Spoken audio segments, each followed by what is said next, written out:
सभी साथियों, आज महान स्वतंत्रता सेनानी सुखबीर सिंह जी की जयंती है और आप सब जानते हैं कि उन लोगों ने देश के लिए कुर्बानी दी और देश को आज़ाद कराने में अपने परिवारों का जो इस टाइम कष्ट उन्होंने सहा, क्योंकि वो लोग जेल में गए तो पीछे उनकी पत्नी उनके बच्चे किस तरह से वो पीड़ित हुए होंगे आप सब जानते हैं। तो आज जो स्वतंत्रता सेनानी उत्तराधिकारी परिवार समिति है, ये उसी परिवार की है जिन्होंने उत्पीड़न सहा, जिन्होंने वेदना सही।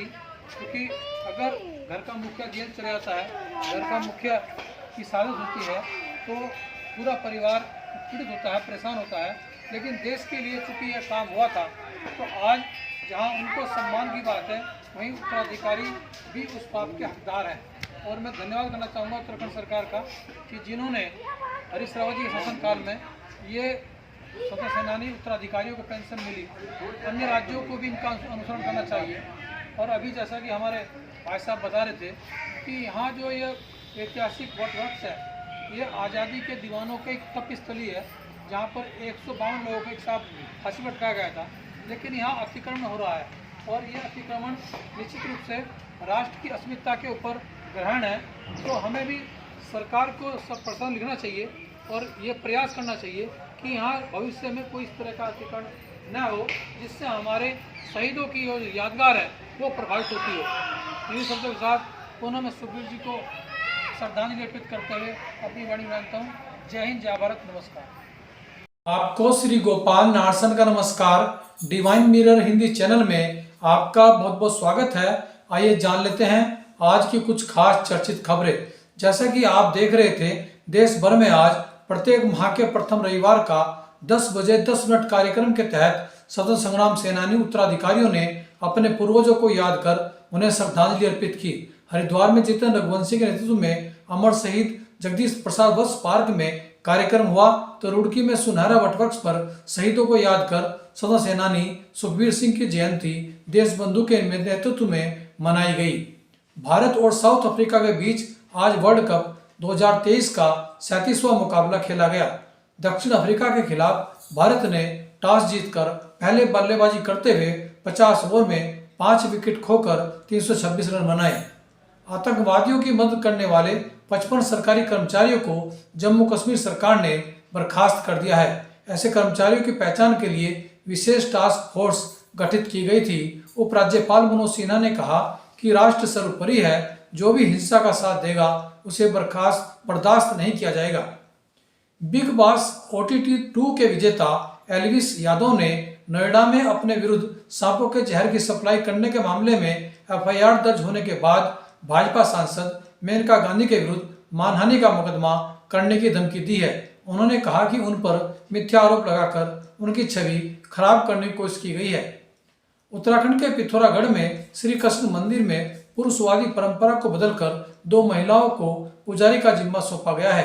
कहा जाता है कि वैदिक काल में महिलाओं को यह हक हासिल था जो बाद में रूढ़िवादियों द्वारा छीन लिया गया था और अब फिर मंदिर में 2 महिलाओं को पुजारी का जिम्मा देकर नारी सम्मान की शुरुआत की गई है। कांग्रेस सांसद राहुल गांधी ने आज उत्तराखंड पहुंचकर बाबा केदारनाथ धाम के दर्शन किए और पूजा अर्चना की।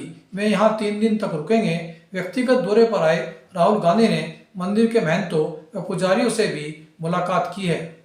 कड़े प्रतिबंधों के बावजूद हल्द्वानी के राजकीय मेडिकल कॉलेज में MBBS प्रथम वर्ष के 5 छात्रों की रैगिंग सीनियर छात्रों द्वारा की गई, जिस पर कॉलेज प्राचार्य ने न सिर्फ आरोपी 10 छात्रों को कड़ी फटकार लगाई बल्कि उन पर 25-25 हजार रुपये का जुर्माना भी ठोका है। सकारात्मक परिवर्तन के लिए जागरूक मीडिया विषय पर ब्रह्मा कुमारी सेवा केंद्र रुड़की द्वारा की गई सेमिनार में राज्यसभा सांसद डॉक्टर कल्पना सैनी, भगवानपुर विधायक ममता राकेश, खानपुर विधायक उमेश कुमार, शिक्षा विभाग के संयुक्त शिक्षा निदेशक डॉक्टर आनंद भारद्वाज, माउंट आबू से आए VK शांतनु भाई ने मीडिया के चरित्र निर्माण पर जोर दिया और कहा कि मीडिया को प्रोफेशन की जगह सेवा समझना जरूरी है, तभी हम देश और समाज के उत्थान के लिए काम कर सकते हैं और मीडिया की विश्वसनीयता बरकरार रह सकती है। इसी पर देखिए आज का हमारा यह एक वीडियो जो इन मिजो सेमिनार की झलक को प्रस्तुत कर रहा है।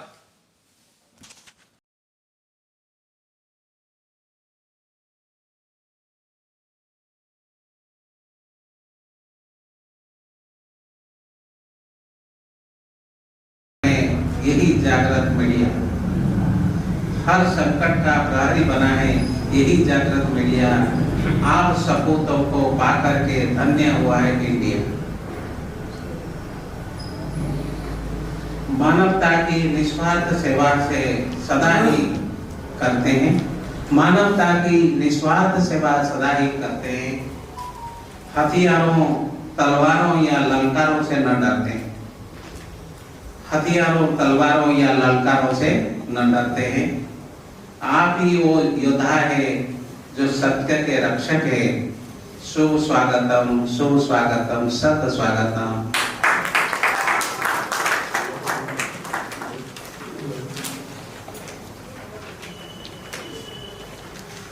प्रजापिता ब्रह्मा कुमारी ईश्वरीय विश्वविद्यालय के राजयोग एजुकेशन रिसर्च फाउंडेशन एक भगिनी संस्था है जिसमें 20 विंग शामिल है। सारे विश्व में 145 देशों में 8,500 से अधिक सेवा केंद्र है। लाखों भाई बहन इसमें जुड़े हुए हैं। ये संस्था किसी व्यक्ति विशेष का नहीं है, ये एक सार्वजनिक स्थान है। मानवता के उत्थान के लिए, चरित्र निर्माण के लिए, कैरेक्टर बिल्डिंग का एक बहुत बड़ा फैक्ट्री है। माउंट आबू जो गए हैं उनको अनुभव है, हमारे बहन जी भी गई है, उनको भी लोकतांत्रिक देश के विधायिका, कार्यपालिका, न्यायपालिका इनके कार्यों को देखने, परखने और ये सही प्रकार से कार्य करें, इसके लिए भी मीडिया की आवश्यकता होती है। और सकारात्मक भूमिका में ही जब मीडिया काम करता है तो वास्तविकता में राष्ट्र का विकास होता है। अपने मीडिया के चौथा स्तंभ इसीलिए कहा गया है। हम लोकतांत्रिक देश में तो रहते हैं, सरकार से बहुत अपेक्षाएं हैं हमारी, और किसी राष्ट्र के विकास में सरकार की महत्वपूर्ण भूमिका होती है।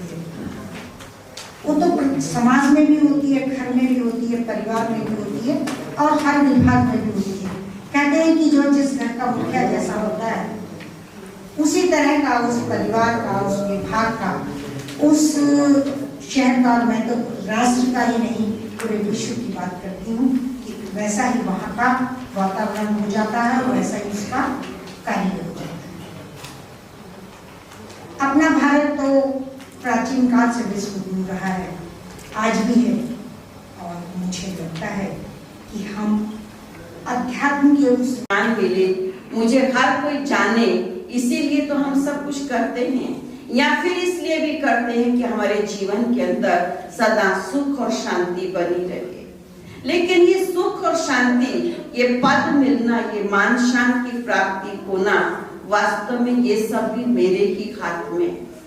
इसके पीछे भी अगर हम गहराई से सोचते हैं तो इसके पीछे भी यही एक बहुत बड़ा रहस्य है कि यदि हम सब दिव्य गुणों के भी विषय में चिंतन करेंगे, सकारात्मक चिंतन करेंगे, अच्छी सोच करेंगे, तो सचमुच में हम सभी को अच्छे एक दिन नजर आने लगेंगे। और अच्छे व्यक्ति की पहचान यही होती है कि उसको सदा हर कोई जाने के बाद में भी बहुत अच्छे भावों से याद करता है। तो प्रजापिता ब्रह्मा कुमारी ईश्वरीय विश्वविद्यालय सिखाता है कि हम पहले तो अपने आप को जान जाएं कि मैं वास्तव में कौन हूं। तो ये जो हम सब हड्डी मांस का पिंजर देख रहे हैं, वास्तव में इस